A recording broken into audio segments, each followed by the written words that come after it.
Assalamualaikum warahmatullahi wabarakatuh.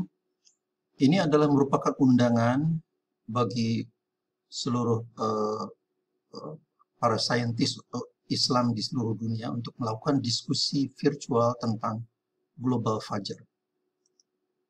Judul yang kami tawarkan adalah Fajar Global muncul pada saat depresi matahari pada minus 13 derajat.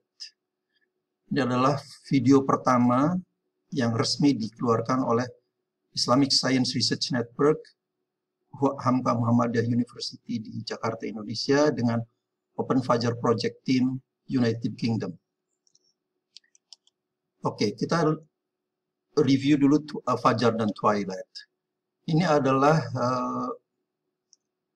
bola langit, ini adalah bumi sendiri, turun 6 derajat, 6 derajat, 6 derajat, disinilah astronomical dawn atau fajar astronomis. Pembagian ini, 666 ini adalah klasifikasi kasar fajar dan twilight untuk keperluan umum dalam dunia penerbangan, izin berburu dan mancing, regulasi untuk lampu mobil jalan, begin morning nautical twilight, dan end of evening nautical twilight. Namun para astronom di dunia sudah sepakat bahwa astronomical twilight ini antara 12 sampai 18 derajat itu masih terlalu gelap bagi keperluan sipil. Persoalannya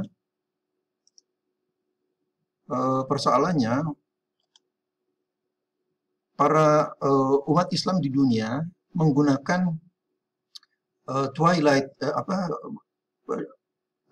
sudut depresi matahari yang bahkan di luar 18 derajat itu. Liga Muslim Dunia menggunakan 18 derajat, Al-Qura 18,5 derajat, Egyptian General Authority of Survey 19,5 derajat, Indonesia, Malaysia, dan Singapura tadinya menggunakan 20 derajat, meskipun Malaysia merubahnya menjadi 18 derajat beberapa saat yang lalu. Oke. Untuk meneliti itu kemudian ISRN, Islamic Science Research Network UHAMBA bekerja sama dengan Open Fajar Project di United Kingdom menggunakan belasan sensor yang digunakan untuk mendeteksi fajar. Di antaranya adalah sensor non-imaging seperti sky quality meter, tapi kita juga menggunakan beberapa macam DSLR kamera imaging system. Kemudian kita menggunakan juga belasan gadget kamera berbagai macam resolusi dan juga bahkan all sky camera yang memotret 360 derajat bola langit seperti ini. Oke. Sekarang hasil yang untuk Indonesia dan Malaysia, ini adalah daerah cakupan yang sudah kita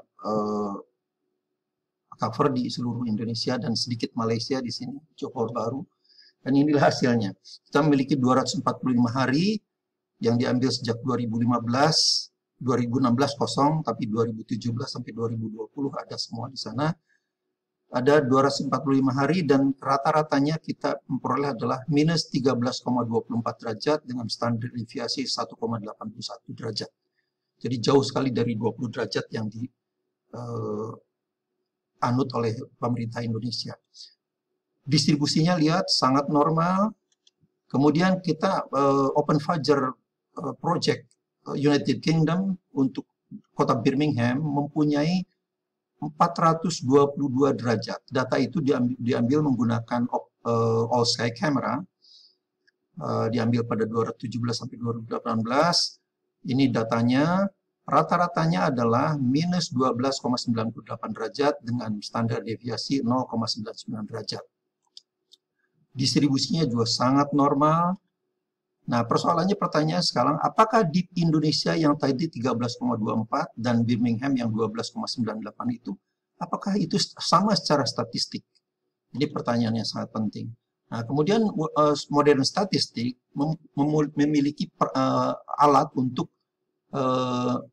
mentes apakah populasi itu sama. Populasi pertama adalah Indonesia dengan standar dengan ratanya adalah minus 13,24 derajat, standar deviasinya 1,81, sedangkan populasi kedua adalah di Birmingham, rata-ratanya minus 12,9 derajat dan 0,99 derajat kedua populasi ini diketahui standar deviasinya. Kemudian sehingga kita boleh melakukan mentes keduanya menggunakan z-statistik rumusnya ini.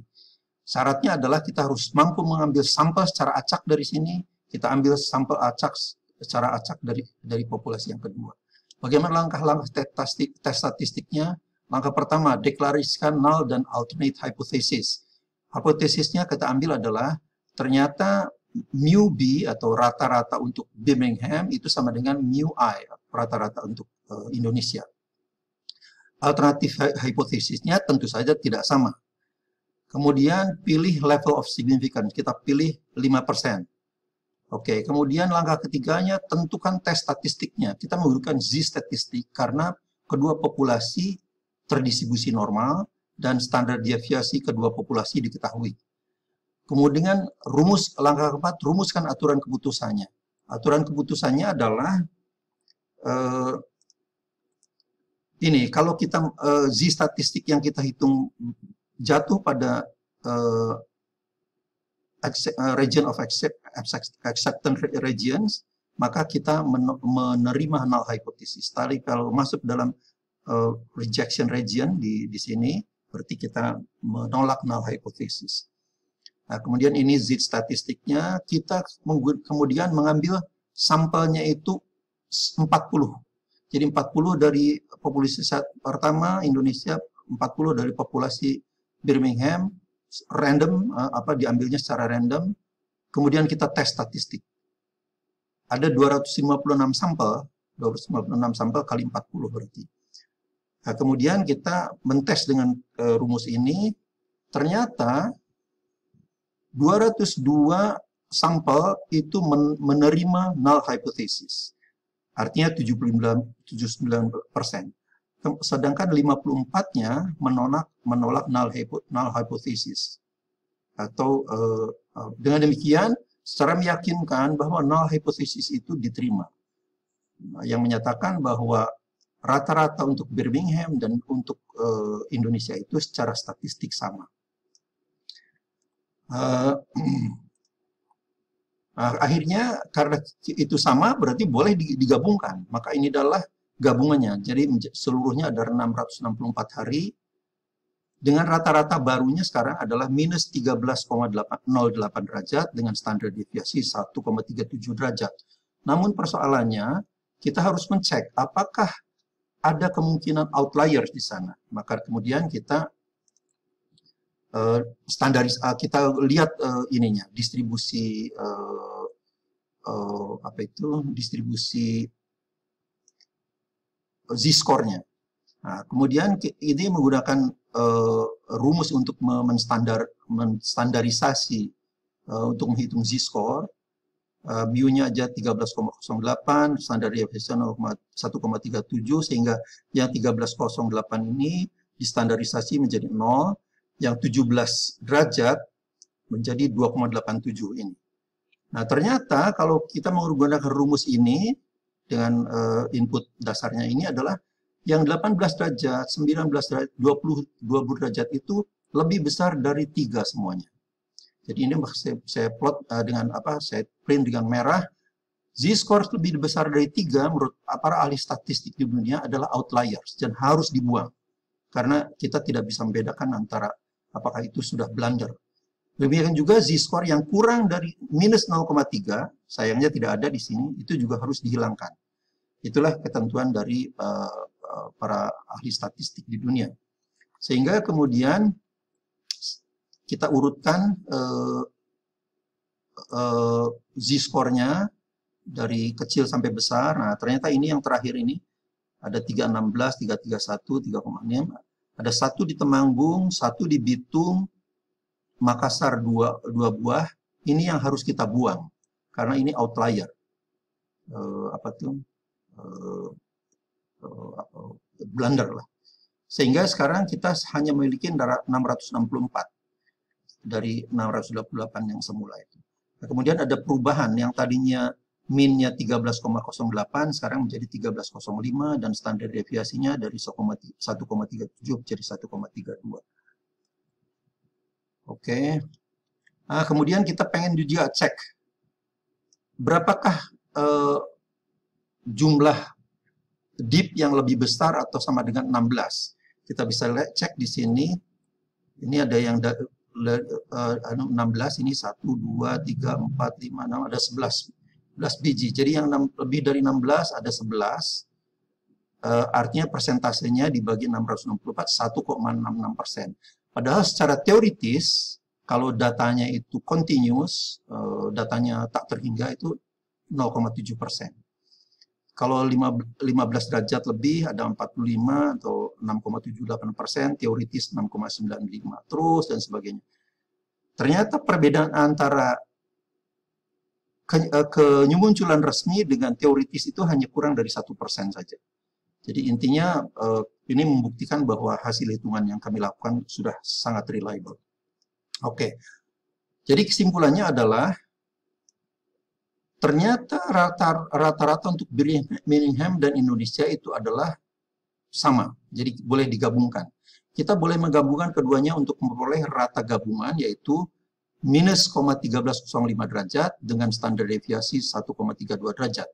Kita juga boleh menetapkan null hypothesis baru sekarang, bahwa secara global, fajar di dunia, artinya di seluruh dunia, muncul pada dip sama, yaitu sekitar minus 13 derajat saja.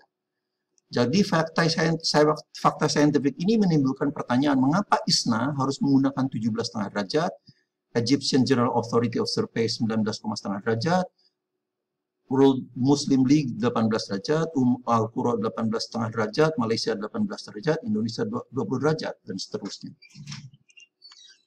Fakta saintifik yang mendukung null hypothesis baru kami itu adalah, kami mengambil data di Tacoma pada 14 Juni sampai 26 Juni, dapat ratanya adalah 11 derajat. Kemudian kami mengambil Kairo, data di Kairo 16 sampai 20, rata-ratanya 13,01.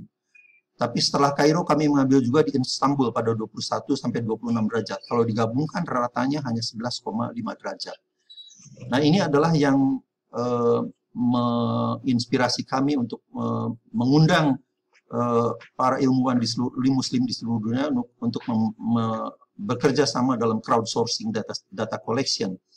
Ini adalah foto yang diambil oleh saudara Bapak Ahmad Rizal yang sedang umroh dan menggunakan kamera Realme C2. Fajar itu ada sekitar 700 foto yang diambil setiap 10 detik kalau tidak salah. Ternyata fajar itu baru muncul pada 6/1951 pada 5 Februari 2020 dengan dipnya aja hanya minus 10,24 derajat. Oke. Secara global tampaknya fajar muncul saat matahari pada sudut depresi sama, yaitu 13 derajat. Ini bukan berarti bahwa rentang twilight sama di seluruh dunia. Karena meskipun sun depression angle-nya sama, twilight di lintang tinggi itu lebih diagonal begini, jadi lebih panjang dan ini daripada di lintang rendah. Ini adalah contohnya bila 13 derajat ya dipnya. Di Birmingham 1 Maret itu sekitar 1 jam 20 menit. Tapi di Tacoma yang lebih rendah hanya 1 jam 11 menit. Di Istanbul hanya 1 jam 4 menit. Di Kairo hanya 55 menit. Madinah hanya sekitar 50 menit. Di Indonesia hanya sekitar 49 menit. Jadi secara global tampaknya tidak ada bukti saintifik bahwa fajar muncul saat matahari pada sudut depresi minus 18 derajat, apalagi 20 derajat. Jadi sangat urgent semua umat muslim di dunia bekerja sama menyusun global twilight pattern melalui skema crowdsourcing ini. Mari kita bekerja sama menyusun global twilight pattern untuk memperbaiki kualitas ibadah muslim di seluruh dunia. Kami mengundang kolaborasi internasional, mengkoleksi data astronomi global, gunakan imaging sensor atau DSLR kamera, gadget resolusi tinggi, dan non-imaging sensor atau sky qualentimeter misalnya, untuk merekam kecemerlangan langit. Arahkan peralatan Anda ke timur, mulai merekam sekitar 10 menit sebelum subuh sampai dengan matahari terbit. Gunakan temporal resolution 10 detik. Alternatifnya boleh dengan mata telanjang, asal dapat memperoleh timestamp 10 detikan ini. Jika Anda memerlukan bantuan, kami bersedia membantu Anda secara gratis.